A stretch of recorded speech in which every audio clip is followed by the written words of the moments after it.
Adisti dan juga saudara, kita nantikan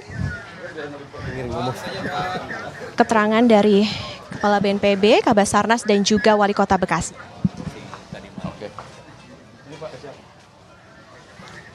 Assalamualaikum warahmatullahi wabarakatuh. Selamat pagi rekan-rekan media sekalian. Saat ini saya berada di tempat pengungsian Kota Bekasi. Ada Pak Wali Kota Bekasi ya, Pak Tri Ardianto, ada Komandan Basarnas ini, Pak Muhammad Safei, masih wajah baru ya, ada baru mungkin rekan-rekan media baru melihat ini karena baru beberapa minggu beliaunya menjabat. Setelah ini kami akan berdialog dengan para pengungsi. Karena tadi malam kita ketemu dengan para pengungsi, kan para pengungsi bertanya gitu, biasa kalau ada bencana mereka mau diapakan kan gitu. Nah ini mau kita penjelaskan, nanti silakan rekan-rekan media dengar ya apa yang akan dilakukan, apa yang sudah dilakukan dan apa yang sedang dilakukan oleh pemerintah pusat, pemerintah daerah ya, baik aparat, TNI Polri, Basarnas dan lain sebagainya. Nah untuk situasi per hari ini ya, secara umum sudah semakin baik ya. Jadi kemarin kita laksanakan operasi modifikasi cuaca, bahkan sampai malam ada hasilnya ya, rata-rata di wilayah Jabodetabek ini tidak turun hujan ya, sehingga relatif tinggi muka air ini juga sudah semakin kecil. Untuk yang masih tergenang ada di Kota Bekasi ya. Ada beberapa titik di Kota Bekasi masih tergenang tetapi tinggi muka airnya sudah menurun. Kabupaten Bekasi juga masih ada beberapa titik. DKI Jakarta sudah menurun jumlah yang surut. Bahkan mungkin kalau yang kemarin ya, contohnya Kebon Pala yang sampai tingginya 3 meter sekarang sudah turun ya. Di Tangerang tinggal Kabupaten Tangerang. Kabupaten Tangerang masih ada yang tergenang sedikit. Depok sudah surut ya, Depok sudah surut. Kabupaten Bogor juga sudah surut. Ini tinggal pembersihan dan menyambung jembatan yang putus. Sementara Kota Bogor relatif terkendali. Itu update per hari ini. Kemudian masyarakat yang terdampak ini secara lambat laun juga sudah ada yang kembali. Mereka fokus hari ini melaksanakan pembersihan. Dan operasi modifikasi cuaca ini akan kita lakukan sampai tanggal 8. Ya. Kemudian istirahat sebentar.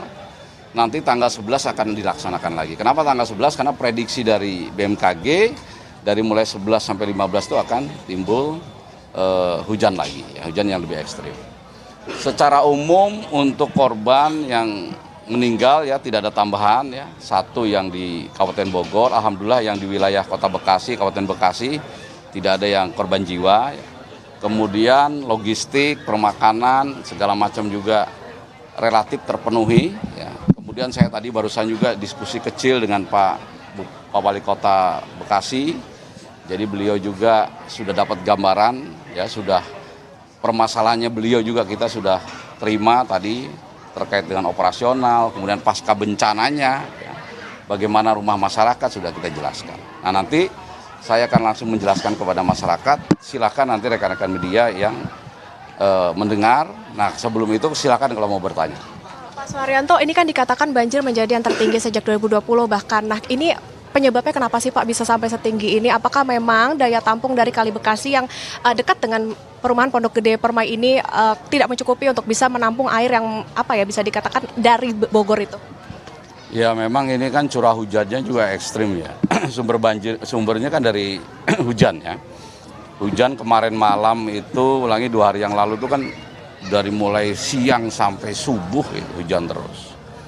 Nah, kalau daya tampung kali ya memang seluruh Indonesia ya. Jadi karena daya dukung lingkungan tuh berbeda dengan 10 tahun yang lalu, 20 tahun yang lalu. Orang makin banyak ya. Kemudian alih fungsi lahan di hulu itu juga berpengaruh.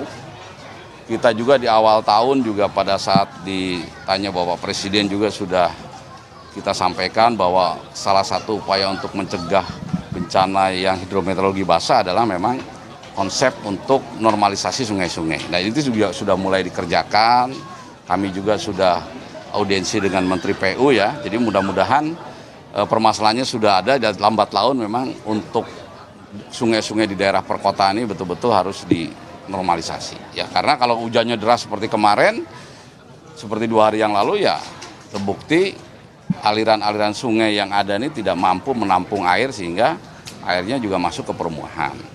Yang kedua ya, dulu mungkin tempat-tempat yang sekarang banjir juga banjir. Cuma dulu belum ada orangnya gitu.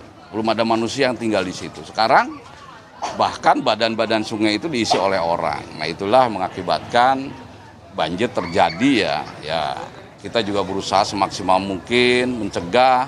Nah, kalau terjadi ya memang tidak bisa juga hanya pemerintah, memang semuanya kita harus terlibat melaksanakan penanganan dan mitigasi. Seperti itu. Pak, setelah ini ada upaya apa lagi Pak? Pembersihan langsung atau bagaimana? Ya ini akan saya jelaskan ke masyarakat, langkah-langkahnya. Pembersihan kan masyarakat juga langsung masuk ke rumahnya masing-masing. Peralatan juga yang butuh kita bantu ya. Satuan-satuan TNI, Basarnas juga turun di lapangan ya.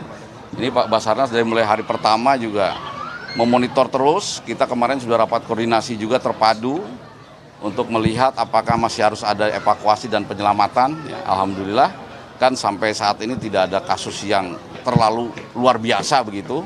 Sampai ada warga masyarakat yang tidak terlayani atau warga masyarakat yang tidak terevakuasi kan tidak ada. Ya, jadi semuanya memang harus kita berkolaborasi bersatu padu sehingga setiap permasalahan ini bisa tuntas terselesaikan. Untuk kebutuhan air bersih seperti apa Pak? Untuk kebutuhan air bersih warga? Air bersih warga gimana? Air bersih warga saya rasa kalau dialog dengan sudah masuk kok. Nanti kita bertanya sama masyarakat apa-apa kebutuhannya. Yang jelas tadi malam itu mereka ada yang bajunya basah, butuh baju dalam. Itu kita lakukan sekarang, nanti dibagi baju dalam. Mohon maaf kalau pakaian wanita, ada yang minta alat pembalut ya. Bahkan ada yang meminta vitamin, suplemen. Nah itu tambahan-tambahan, tapi tidak ada yang mengeluh perutnya lapar, nggak ada. Ya, makanannya terjamin. Ya, tentu saja hari pertama ketika bencana kan yang mendasar dulu makan minum. Ya, air bersih juga tadi malam tidak termonitor. Nanti saya akan tanya, apakah betul kekurangan air bersih begitu? Pak, tadi ada warga yang mengatakan kalau mau minta bantuan alat-alat, birokrasinya agak sulit dari BNPB. Itu seperti apa tanggapannya? Ya makanya kita jelasin birokrasi gimana, alat-alat mana yang dimaksud kan kita belum tahu. Nanti saya akan sampaikan kepada mereka langsung. Kayak kalau kata mereka sih harus ada surat RT terus sampai ke atas sampai Enggak juga, enggak ada. Makanya kita nanti jelaskan. Pak, modifikasi cuaca gimana Pak? Yang dikerahkan dalam penanganan ini, total personil gabungan yang dikerahkan. Banyak, kalau TNI Polri sendiri untuk Kota Bekasi ya. Untuk Kota Bekasi hampir beberapa ratus orang, kemudian dari Basarnas, BNPB juga pindah kantornya ke lapangan semua. BNPB itu kan ada sekitar 1.000 ya, paling tidak yang tinggal di kantor itu tinggal 100, semuanya terbagi di Jabodetabek. Jadi saya kira untuk kekuatan personil cukup ya, tidak ada keluhan, misalnya di titik-titik mana tidak ada yang datang ke sana, tidak ada. Pak Kaban, untuk modifikasi cuaca berarti sudah dilakukan atau masih akan dilakukan? Dilakukan ini cuaca begini gara-gara operasi modifikasi cuaca, kita akan lakukan sampai tanggal 8. Kenapa sampai 8? Karena tanggal 9 katanya, sebetulnya tanggal 6. Tanggal 6 tuh yang puncaknya, tanggal 7, 8, 9 tuh informasi di BMKG curah hujannya sedikit, tapi kita lakukan sampai tanggal 8, istirahat sebentar, nanti tanggal 11 masuk lagi. Pak, tadi ada yang minta juga selain air, instalasi listrik juga nih Pak. Jadi fokusnya gimana Pak? Ya ini kita mau jelaskan kepada mereka semuanya. Ya, semuanya intinya dilayani. Semuanya kita akan berusaha kebutuhan masyarakat kita akan penuhi. Sudah nyala Pak. Oke, Cukup ya. Udah nyala tuh. Baik, terima kasih Pak. Ayo. Sampai tanggal 8. Ini suara ya. Oke, siap. Oke. Baik. Ya itu tadi pernyataan yang sudah diberikan oleh Kepala BNPB terkait dengan bagaimana upaya-upaya yang dilakukan penanggulangan banjir dan juga penanganan bagaimana pasca banjir terhadap para pengungsi yang masih mengungsi di posko pengungsian, tepatnya di gedung logistik BNPB begitu ya. Tadi juga sudah dijelaskan bagaimana pendistribusian bantuan berupa makanan, kemudian obat-obatan, serta kebutuhan ibu hamil dan juga balita juga dipenuhi di posko pengungsian, tepatnya yang berada di gedung logistik BNPB di kawasan Pondok Gede Permai, Bekasi, Jawa Barat. Seperti yang kita ketahui, saudara, di Bekasi, Jawa Barat ini adalah salah satu wilayah yang juga cukup parah terdampak banjir di kompleks atau perumahan Pondok Gede Permai, Bekasi, Jawa Barat, di mana kemarin kita tahu ketinggian banjir ini atau ketinggian air ini bahkan mencapai 2 hingga 3 meter dan modifikasi cuaca juga sampai saat ini masih terus diupayakan oleh pemerintah untuk kemudian bisa juga meminimalisir bagaimana intensitas hujan turun supaya kemudian air bisa segera surut, saudara.